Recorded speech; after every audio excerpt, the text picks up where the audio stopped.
Hello and welcome to a new video. Today we're going to take a look at the best teams for the Open Great League with the buff Pokemon for Season 27. Of course, the new season is going to start now, and this is going to be very exciting because we have a lot more updates coming up.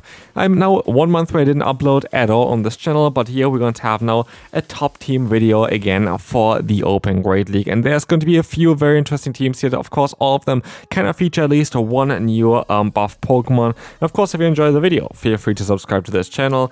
And of course, before we start into the video, let's take a look at this. Quick thanks to today's sponsors, Eldorado.gg, the safe and easy marketplace for in-game trading. Whether you're looking for game accounts, items or gold, Eldorado makes it simple. Just choose what you need to pay and get your order delivered instantly. No hassle, no stress, and every transaction is protected by a trade shield. All sales are verified, and if something goes wrong, you are covered by their money-back guarantee. Plus, they offer a 24/7 live support, so there's always someone ready to help.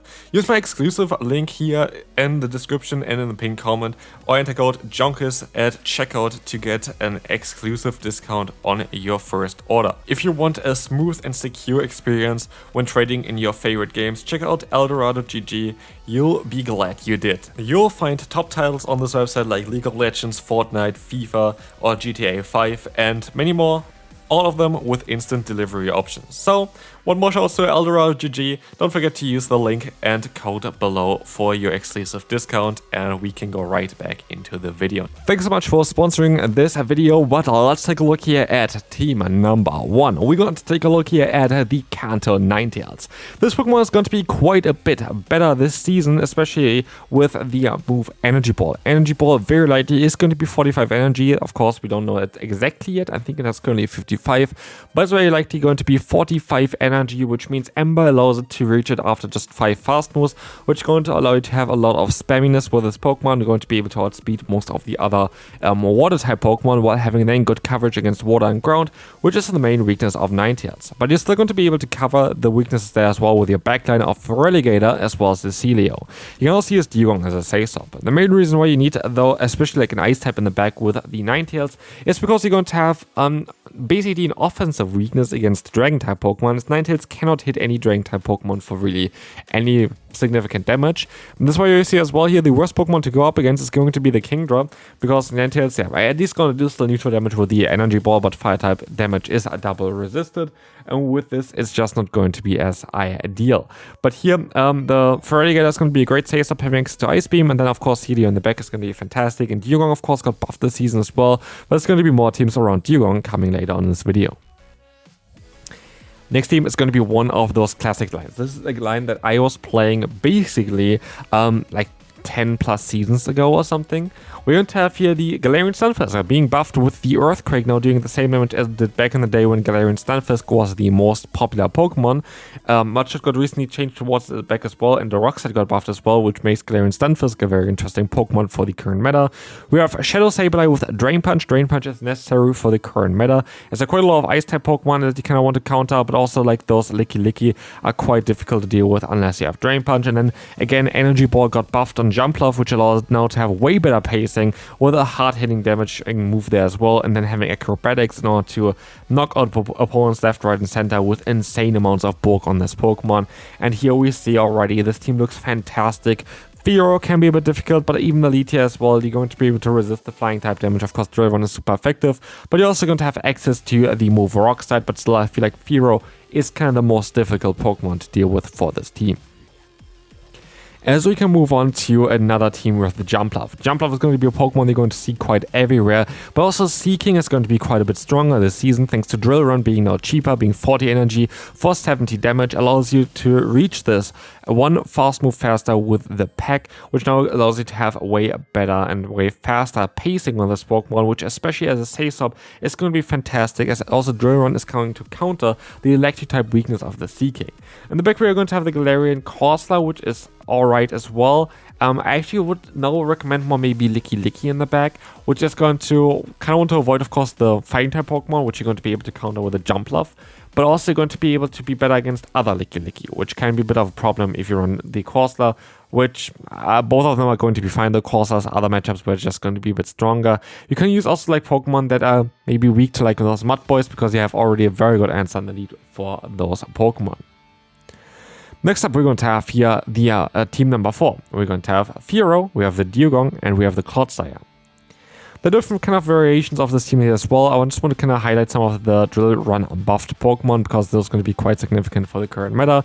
I talked about it already before as well. Fearow could be a little bit worse, even with the Drill Run buff basically, because you just don't do as much damage as well compared to like Drill Peck. Drill Peck is going to be still a bit stronger as it's a stab move, but generally speaking, you're going to be able to reach this move quite a bit faster, which could be also then again good. Depends on some damage ranges. Dugong though, at the end of the day, is going to definitely benefit quite significantly from this, as it's going to be the cheapest move that you can get to now, and you need only 4 fast moves, 4 Ice Shards in order to reach a Drill Run, which is massive in terms of the pacing of this Pokemon that otherwise was quite slow. And then we have Clodsire in the back or the Tinkaton, both of which are going to be very nice as a closer. Clodsire got buffed again as well with the Earthquake, which is doing more damage now as well, which makes a very bulky Pokemon now a little bit stronger as well. Next up, we're going to have a Pokemon that I'm actually personally quite excited for, which is Seismitoad. This Pokemon just looks derpy. I like it. It's like another Mud Boy. I really like this Pokemon. But we're going to have a great coverage here as well with this Pokemon with Icy Wind now. And we're going to have here in the lead Tinkaton or the Corviknight, because those are going to be able to destroy those Grass-type Pokemon, especially also your other Pokemon in the back, Gastrodon, which also got buffed this season with Earth Power being cheaper now. Definitely don't really want to face up against. And that's kind of the idea behind this team. You have like a Steel-type in the lead that's going to be able to beat those Grass-type Pokemon if you're going to encounter them, especially something like the Jumpluff, which seems to be quite prevalent. Jumpluff is going to be double weak to the Icy Wind of the Seismitoad, which is going to be very nice as a Say Swap. And then in the back, we're going to have the Gastrodon to try to sweep and game. And this is kind of the idea behind it. I think it's a fantastic team. And while we have 2 Water-type Pokemon here, fun fact is that actually one of the worst Pokemon to face is going to be Talonflame, which, yeah, just the case because we don't have Water-type coverage on our Water-type Pokemon. If you want to avoid this, use Quagsire instead of Gastrodon, for example. Next up, a Pokemon, and like again, 2 buffs in ones that I'm really excited for. I'm actually not gonna see here the Kingdra right now on the screen because I feel like Sableye makes more sense. But Melmetal actually looks like a fantastic pick for all 3 leagues in the current meta because you got access to the move Dynamic Punch, which changes quite a little bit for this Pokemon. It's going to do quite a bit more damage. You're going to have one of the strongest moves on this Pokemon, but also it just has a very nice typing and a very nice general pacing as well, thanks to Thunder Punch and the double Iron Bash. You're going to have great coverage against the current meta, you have great pacing, and then have no Dynamic Punch in order to hit super hard. But you need some support, and Sableye here is going to be great as well, as Melmetal covers the Fairy type weakness of Sableye, which is the only weakness of this Pokemon. You're going to have Fighting type coverage in the lead, and you're going to have Fighting type coverage as well with the Say-So as you have Drain Punch on it. And then in the back, we're going to have Azumarill, which is going to be the bulkier version, or the Jellicent, which also would work out quite well, as it's going to be able to, both of them can cover the weakness of Fighting and Ground of Melmetal and Fire as well. So like it's a very good combination. Team 7, we're going to have here Pelipper, which got buffed, Mantine, which got buffed, we have the Say-So of Kicleon, which got buffed, and we have the Galarian Stunfisk in the back, which, by the way, got buffed. And Galarian Stunfisk plus the Pelipper or the Mantine is a really good core together. Pelipper and Mantine mainly have the weakness, have 2 weaknesses by the way, with Rock, double resisted I think from the Galarian Stunfisk, and Electric, which is double resisted also from the Galarian Stunfisk, so that's kind of perfect, but it also goes the other way around. Stunfisk weak to ground, double resisted from Pelipper and Mantine. It's going to be weak to fire, resisted. It's going to be weak to fighting, resisted. So it's going to be weak to water, resisted as well, and you can still fight back. So this is basically the perfect core together. Like, they really work well together. And then as a side up here, we have Kecleon, which is quite interesting with Sucker Punch, the Thunder Punch, which is going to be able to kind of cover up the flying type Pokemon that are going to be more prevalent, and the Dynamic Punch, which is going to be great coverage. Kecleon actually has quite a lot of play in the current meta. It's a Pokemon that kind of I underestimated when I first looked at it, but it's actually quite cool. So I'm curious on how strong this little thing going to be. I definitely want to try it out. This might be actually the first team that I'm going to try out for the new season. So yeah, let me know down below as well, what is your first team that you're going to want to try out for the new season coming up. Another team that I want to try out is this one because I feel like it's such a fun one. We're going to have like a very girly team here, I would say. We're going to have a team with the Corsola, the Sylveon, and the Tinkaton. yeah, it's definitely Pokemon. They're all very, very strong in the current meta, but also kind of work out super well together. We have Corsola, which is mainly going to be weak to those Dark-type Pokemon. We're going to have 2 Fairy-type Pokemon here, but Sylveon got buffed with the Shadow Ball as well as the Fairy Wind, not really acting like directly a Fairy-type Pokemon. Yes, you do Fairy-type damage with the fast move, but your main objective is to try to get energy with this Pokemon. That's why it doesn't look actually that great right now, but if you're going to be able to get a bit of an energy lead, it's actually a fantastic save-swap. And then you're going to have here in the back one of the 2 Fairy-type Pokemon that you want. You kind of just want to bait out the Fairy-type answer with Sylveon, still try to counter it. If it's Poison-type, you have Psyshock. If it's anything else, you have Shadow Ball as well, which is super hard hitting. And then you're going to have the Fairy-type in the back that can try to steamroll them through the opponent. Weak stuff is still very solid. Tinkaton would be my Fairy-type of choice just because I like to throw the hammer, but it's a fun team. It would be definitely team number 2 that I would want to try out. Yeah, it was a bit difficult for me to try to build a team around Ledian. Ledian is a Pokemon that is running the worst possible type combination in the game, which is, Bug and Flying. You have just basic weaknesses like Fire, Rock, you have Ice, you have Flying, you have way too many weaknesses.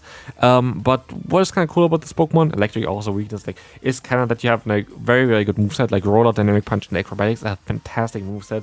And so I kind of try to use it here as a save swap to kind of steamroll through some stuff maybe, because you have at least coverage against everything that is kind of your weakness.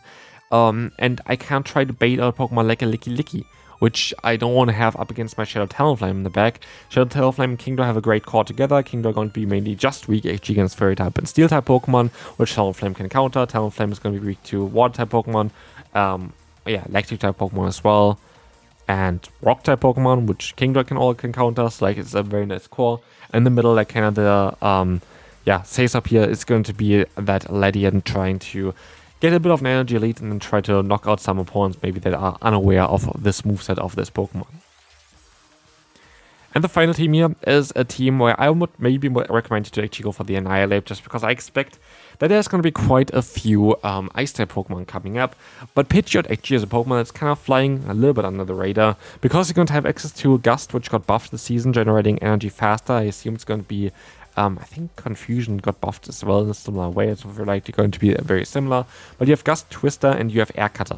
And I feel like this, like, Twister got added to the moveset here as well now. But I feel like this gives you a really interesting Pokemon that is going to be very strong against the current top meta, which is kind of funny.